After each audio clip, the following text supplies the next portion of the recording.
Hello. Welcome back to Story Time with Dog.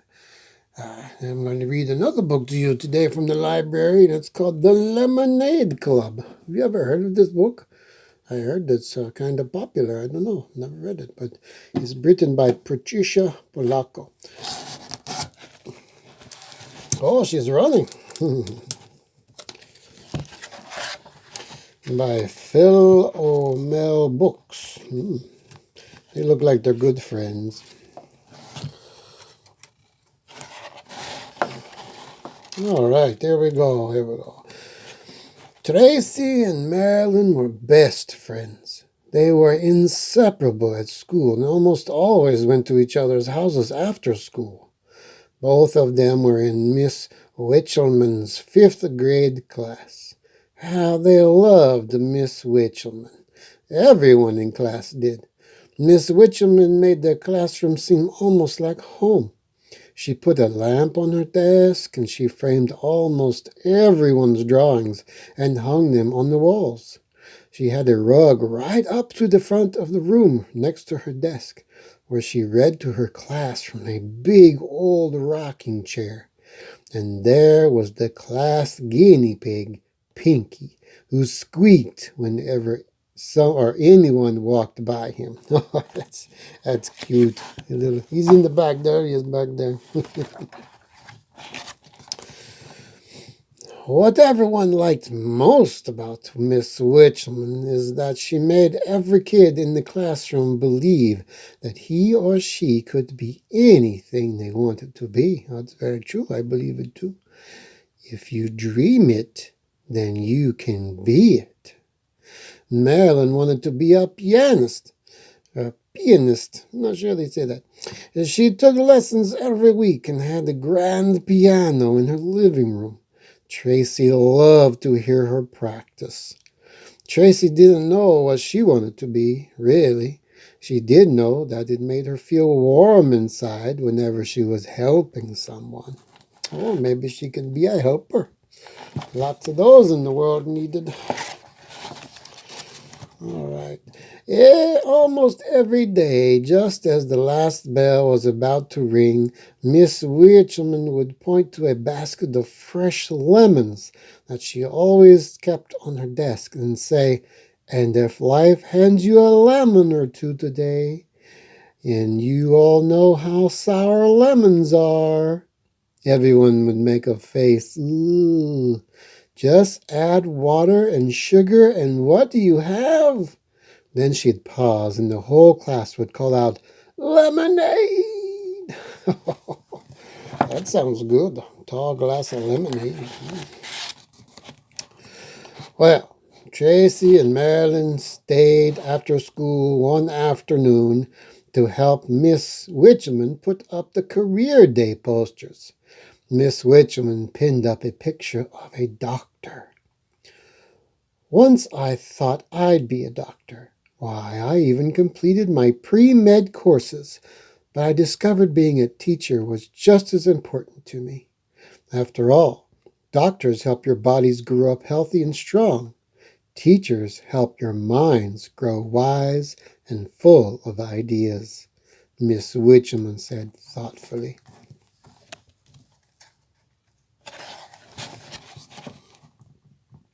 Soon after, as Tracy and Marilyn were walking home, they heard voices behind them. "Waddle, waddle, waddle," one of the older girls sneered. "Fatty, fatty, 2x4, couldn't get through the classroom door," the other chimed in. "Oh, they're making fun. I don't like it." "Don't listen to them," Tracy said as she pulled Marilyn along a little faster. The older girls hissed and whispered mean secrets, then laughed as loud as they could. Finally, those mean girls turned down another street. "I would do just about anything to be thin," Marilyn cried. Tracy put her arm around Marilyn's shoulder. They didn't say much more for the rest of the way home. I don't know why everybody has to be so mean. As weeks passed, school went on as usual, except Tracy noticed that Marilyn was losing weight. She was looking great. Even the mean girls didn't tease her anymore. Then, one Wednesday, as the girls were planting flowers in Marilyn's front garden, Marilyn collapsed in a heap on the grass. "I can't breathe," she gasped. "I'm so tired. I don't even think I can get up." "You haven't gone on one of those awful diets, have you, Marilyn?" "Because it isn't good for kids to starve themselves and go on diets." "That's just it," Marilyn answered. "I've lost all this weight without doing anything." Tracy looked worried. "It just melted off, but I feel so tired, and I'm always tired," Marilyn said weakly. "I'm getting your mom." Tracy knew something was very wrong.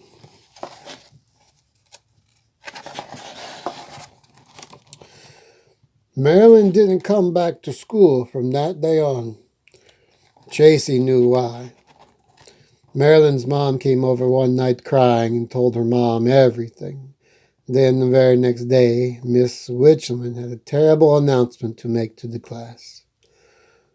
"About Marilyn," Miss Witchman started. She looked so grim that everyone in the room knew that this was something very serious. "Marilyn's family has asked me to inform all of you that Marilyn has cancer, leukemia." Everyone in the room gasped. Some of the kids cried. Tracy just looked at the floor and fought back her own tears. Miss Witchman quickly added, "But there is a great deal of hope. Marilyn will undergo a series of treatments called chemotherapy. This treatment will eventually kill all of the cancer cells in her body, but it will sometimes make her sick while it is fighting the cancer." Yes, chemotherapy will make you sick, but it's necessary to get rid of that cancer. The whole class just sat and stared for a time. "Is she ever coming back to school?" Danny Bridges called out. "Yes, in a few weeks she will return, but I warn you, she will look quite different. These treatments will make her lose all of her hair. She will probably wear a wig or a scarf, but she won't have any hair." Miss Winchman said softly, "And there may be times that she will feel sick or very tired." Miss Winchman suddenly lost all the color in her face and quickly sat down. "But Miss Winchman, people die when you get cancer, don't they?" one of the children blurted out. Miss Witchman stared out the window for a moment, then collected herself. "There is no doubt that some do not survive. Our Marilyn most certainly will, but she'll need all of us to help her through this." Tracy stared at the basket of lemons and thought to herself that no matter how much sugar was added, there wasn't going to be lemonade this time.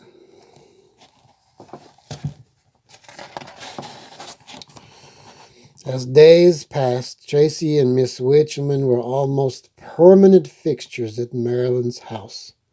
One day, shortly after her chemo began, Tracy walked in while Marilyn was brushing her hair. She was staring at her hairbrush. It was full of strands and clumps of her beautiful hair. "My hair! It's falling out!" Marilyn cried as she pulled the hair from the brush and tried to put it back on her head. "I even made a wish on a star last night that I wouldn't lose my hair," Marilyn sobbed. From that day on, some days were good and some weren't for Marilyn.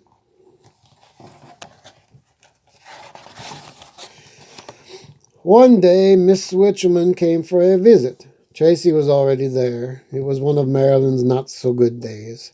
She had just come from the hospital, and her arms were bruised from all the pokes she got that day. She was so weak, she could hardly sit up in bed. Nothing Tracy and Miss Witchman did seemed to cheer her up. "Look, Marilyn, Miss Witchman brought you a CD of a piano concerto to listen to. Mozart, your favorite composer."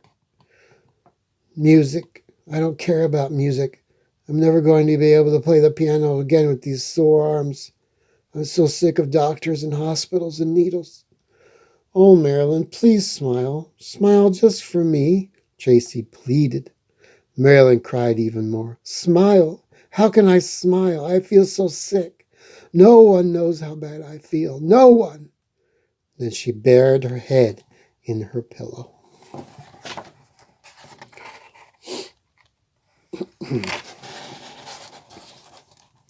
Miss Witcherman held Marilyn in her arms. Oh, sweet pea, I think I do.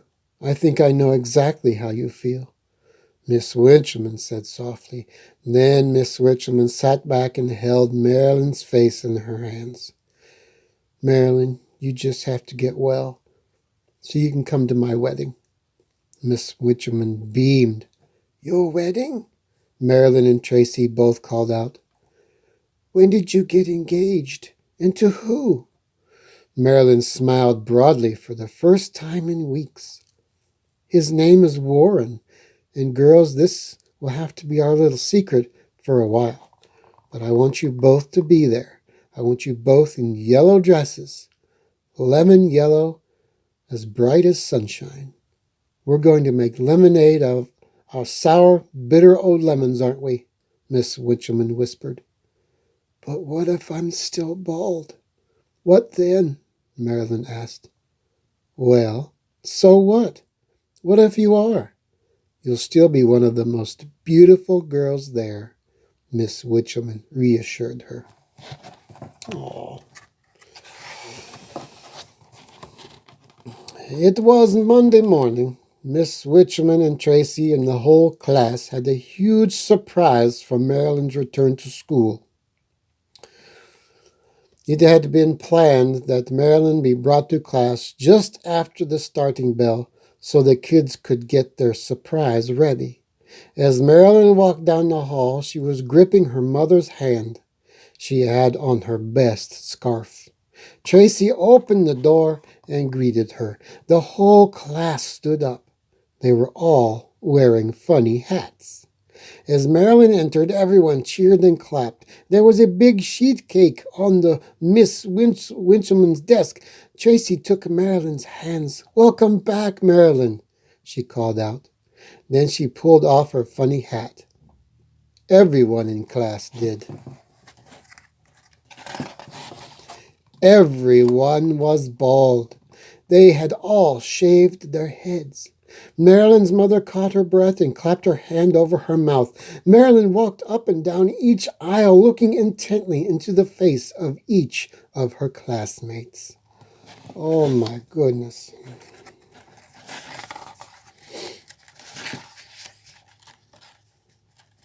Oh, there we go. When she passed the last desk, she lowered her eyes and slowly pulled off her own scarf and held it in her hands. She felt a warm hand softly caress her hairless head. It was Miss Witcherman. Then everyone gasped. Look! Miss Witcherman slowly pulled off her own brightly colored scarf. She too had no hair. Then there was a loud cheer. The music was turned on, ice cream and cake dished out, and the celebration began. But Miss Witcherman seemed distracted. She didn't seem as cheerful as usual. Oh, no.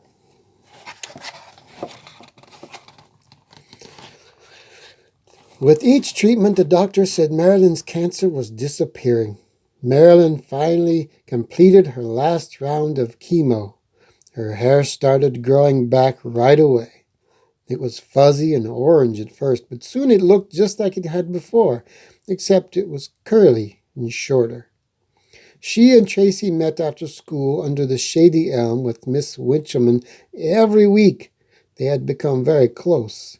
They called themselves the Lemonade Club. Miss Witcherman read poems. Sometimes she cried. She said it was because the words are so beautiful. They talked about everything, and of course they loved hearing about plans for Miss Witcherman's wedding. Soon the entire class returned to normal routine. Everyone's hair was growing back, But one day, Bernie Carlisle called out, "Hey, Miss Winchelman, how come you're still wearing your scarf? Ain't you got no hair under there?" Although Miss Winchelman knew he was kidding, she didn't laugh. She tugged at her scarf and looked out the window. Something seemed wrong. Tracy passed a note to Miss Winchelman that read, "Emergency meeting at the Lemonade Club today after school under the elm."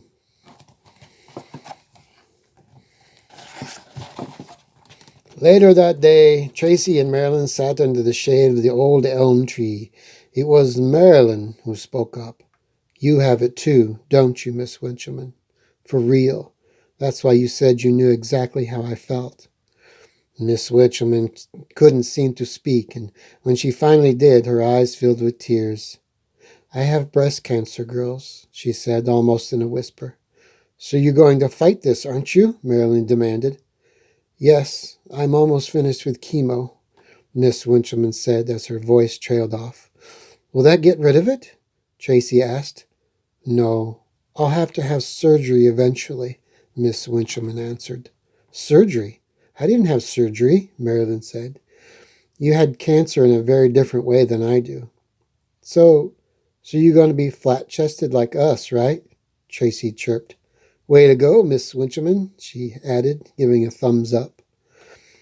"Fashion models are flat-chested, and they are considered the most beautiful women on the earth," Marilyn chimed in.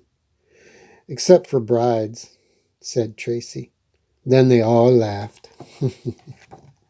They're trying to make her feel better. Miss Winchelman seemed deep in thought. "I don't know what I would do without you two," Miss Winchelman sighed as they lay back on the grass and looked at the clouds. "Both of you have taught me so much and affected my life.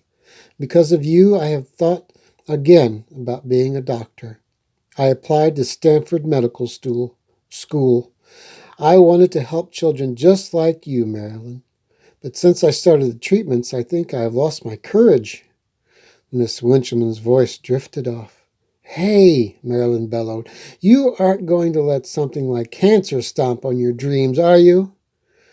"You are always teaching us to keep our dreams, no matter what," Tracy added. "If you can't dream it, you can be it," the three of them said together. "You'll make a wonderful doctor," Tracy whispered.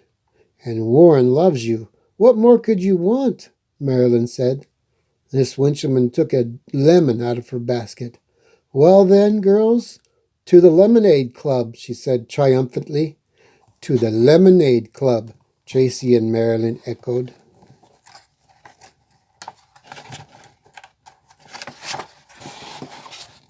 It was an especially sunny day. People were gathering in the church. Even though it had been 5 years since they had been Miss Winchelman's students, almost the whole class from then was sitting together.